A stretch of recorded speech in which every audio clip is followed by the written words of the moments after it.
तर बालमित्रांनो, आज आपण पाहणार आहोत मुंगी आणि कबुतराची गोष्ट।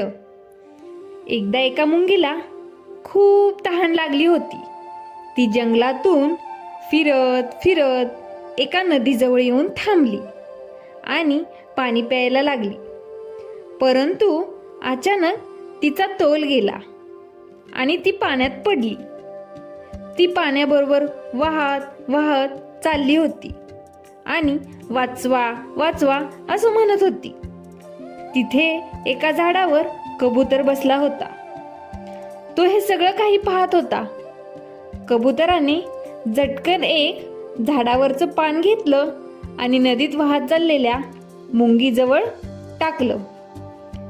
मुंगी पाण्यावर चढली आणि तिने आपला जीव वाचवला। काही दिवसांनी जंगलात एक शिकारी आला। त्याने कबुतरावर आपली बंदूक ताणली।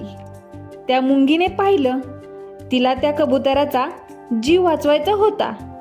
त्यामुळे तिने पटकन त्या शिकाऱ्याच्या पायाला चावली।